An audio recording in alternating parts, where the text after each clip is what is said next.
Bonjour à tous, donc c'est moi, Super B110, pour la deuxième partie de la vidéo consacrée à Resident Evil 6. Bon, ici je vais donner donc quelques astuces que je connais, que j'ai découvertes par moi-même, pour vous aider simplement, mais faites attention aux spoils. Si par hasard vous voudriez vraiment ramer pour les découvrir par vous-même, cette vidéo pourrait vous spoiler un petit peu. Donc je tiens à prévenir d'avance. Et alors, avant de commencer, je vais quand même faire quelques remerciements parce que j'ai vraiment apprécié le nombre de commentaires que j'ai reçus sur ma première vidéo. Je remercie particulièrement Galax qui m'a laissé un commentaire qui m'a fait particulièrement plaisir puisque c'est un excellent orateur, c'est quelqu'un que j'apprécie vraiment à l'écouter, faire des let's play, même quand il fait un let's play d'un jeu que je n'aime pas spécialement, je le regarde quand même pour le plaisir de l'écouter et de le voir jouer. Donc je le remercie vraiment beaucoup. Venant de lui, ça m'a vraiment bien touché. Parce que j'ai pas du tout l'habitude de parler tout seul. Je crois que c'est la deuxième vidéo que je fais où j'ai un peu l'impression de parler tout seul. Ça me fait un peu bizarre quand même. Hein. Ça m'arrive pas souvent dans la vie.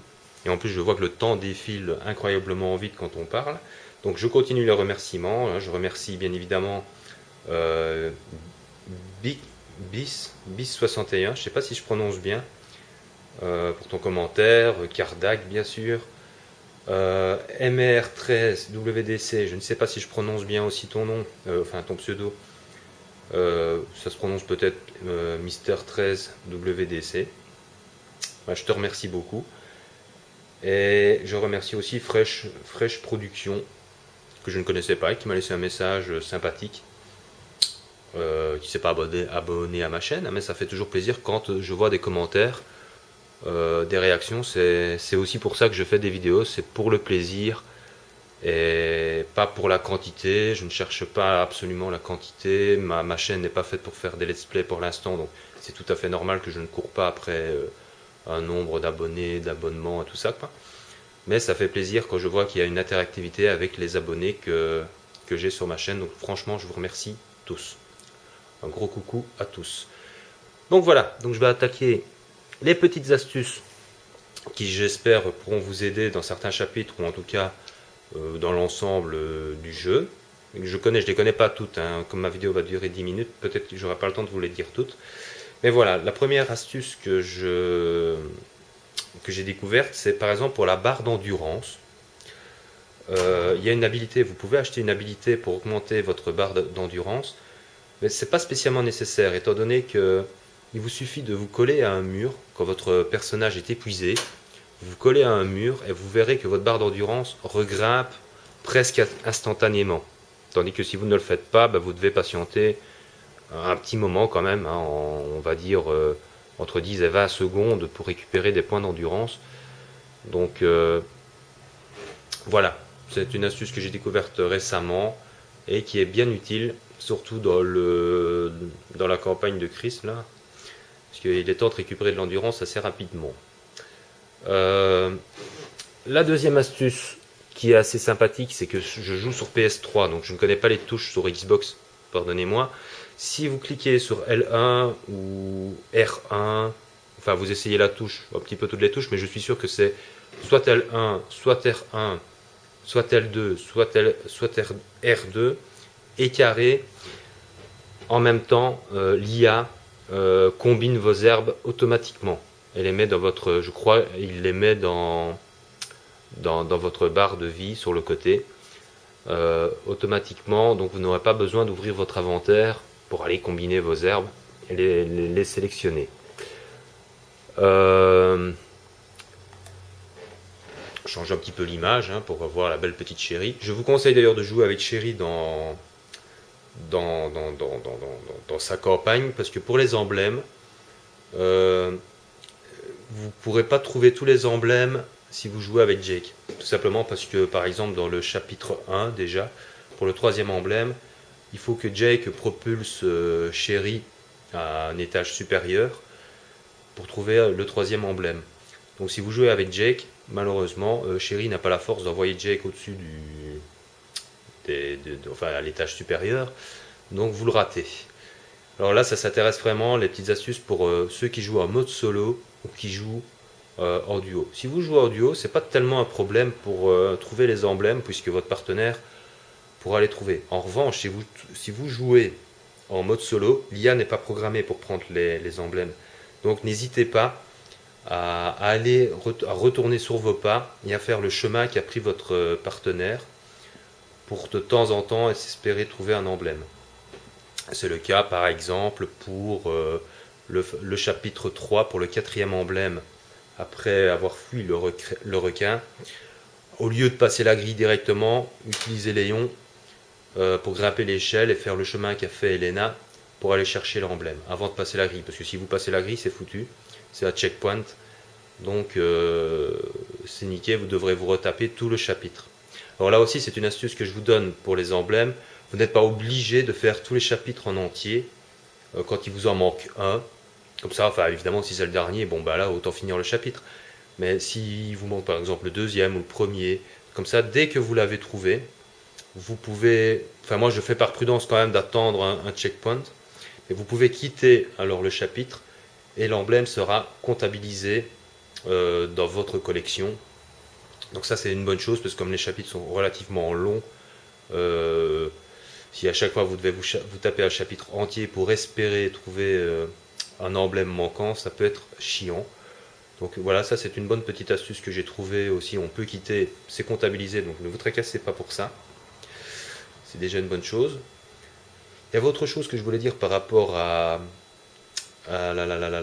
oui, à la sauvegarde. Donc quand vous faites des let's play, j'ai vu ça aujourd'hui avec Bicycle, je lui fais un petit clin d'œil. Il avait sauvegardé, enfin non, il avait arrêté sa vidéo à checkpoint. Et malheureusement, quand il a recommencé, il a recommencé beaucoup plus loin en arrière. Il a dû se retaper 10 minutes de ce qu'il avait déjà fait. Donc ne faites surtout pas ça.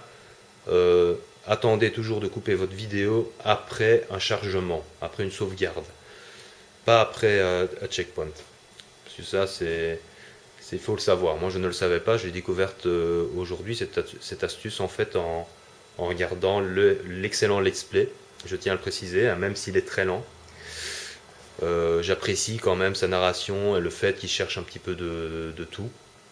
Donc c'est très agréable à écouter, mais faut pas être nerveux. Hein. Puis si tu m'écoutes, je te fais un gros coucou.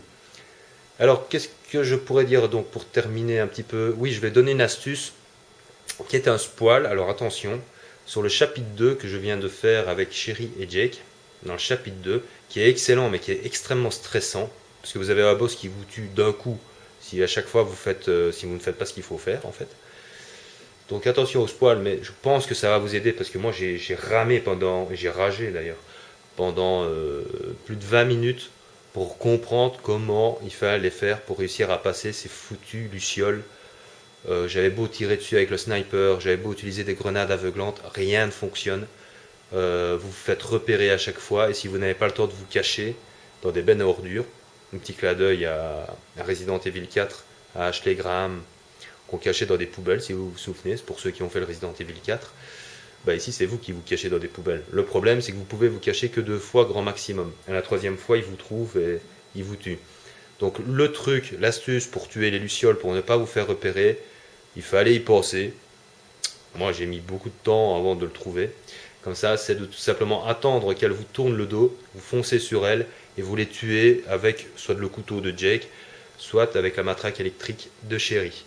Et là, comme ça, le boss, il vous entend pas et vous pouvez progresser. Mais voilà, il fallait y penser, quoi. Moi, j'ai pas du tout pensé à utiliser la matraque électrique ou le couteau pour tuer des bestioles volantes. Donc ça m'a pris beaucoup de temps. Donc j'espère que ça aidera ceux qui font des let's play, qui ne devront pas faire des coupures, justement, en ayant le même piège que moi, devoir chercher pendant 20 minutes comment pouvoir continuer. Et puis comme je précise aussi, donc c'est aussi une vidéo pour ceux qui découvriraient mes vidéos, qui ne sont pas spécialement des spécialistes de Resident Evil ou même des jeux en général, qui pourraient parfois être un petit peu refroidis. Parce qu'il faut le reconnaître, ce Resident Evil est quand même dur. Même en mode normal, il est dur. L'air de rien, j'ai été surpris plus d'une fois. J'imagine qu'en mode professionnel, bon, à mon avis, le mode professionnel, je vais laisser tomber, mais le mode vétéran, ça doit être quelque chose. Celui qui va réussir à faire le mode vétéran sans jamais mourir, je lui tire mon chapeau, hein, parce que je ne sais pas comment on peut faire pour ne pas mourir en mode vétéran. Parce que déjà en normal, il faut bien connaître, et comme il y a beaucoup de QTE aussi, et ça c'est un petit peu triste, il y a des gens qui ont du mal à faire des QTE, et il y a beaucoup de QTE où vous mourrez instantanément si vous les ratez. Donc je n'ai qu'un seul conseil à vous donner à ceux qui ont du mal avec les QTE, Sirtaxis, si tu m'écoutes, c'est de s'améliorer à faire les QTE tout simplement, à progresser. C'est comme ça qu'il faut penser, parce que ce serait dommage de passer à côté d'un aussi bon jeu, simplement parce qu'on... c'est normal, il y a des gens voilà, qui ne maîtrisent pas les QTE, c'est pas un drame, hein, mais c'est dommage de passer à côté d'un aussi bon jeu à cause de ce genre de choses. Donc voilà, c'était la petite vidéo astuce. Il y en a évidemment plein d'autres, mais comme je dis, je n'ai que 10 minutes et j'en suis déjà presque à 11. Et ça va me prendre déjà 3 heures pour uploader cette vidéo. Donc si j'en connais d'autres, je vous ferai... n'hésitez pas à me poser des questions, par exemple sur cette vidéo, si vous cherchez un emblème ou un petit truc où vous êtes calé. Si je connais la solution, je prendrai plaisir à vous répondre et à vous la donner.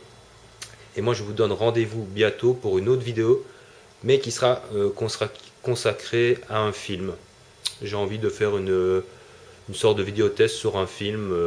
Il y a des gens qui sont payés pour faire ça, là, des commentateurs, comment est-ce qu'on appelle ça? Des commentateurs, des critiques de films. Bon, moi c'est gratuit, ce sera simplement pour vous faire découvrir des films que j'aime et que je vous conseillerais de voir, quoi.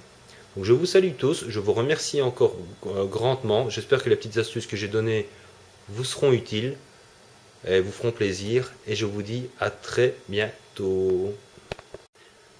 Bonjour à tous, donc c'est moi, Super B110, pour la deuxième partie de la vidéo consacrée à Resident Evil 6. Bon, ici je vais donner donc quelques astuces que je connais, que j'ai découvertes par moi-même, pour vous aider simplement, mais faites attention, ça m'arrive pas souvent dans la vie.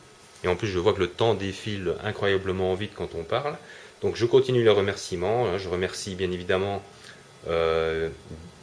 Bis61, je ne sais pas si je prononce bien, pour ton commentaire, Kardak bien sûr, Poil, si par hasard vous voudriez vraiment ramer pour les découvrir par vous-même, cette vidéo pourrait vous spoiler un petit peu. Donc je tiens à prévenir d'avance.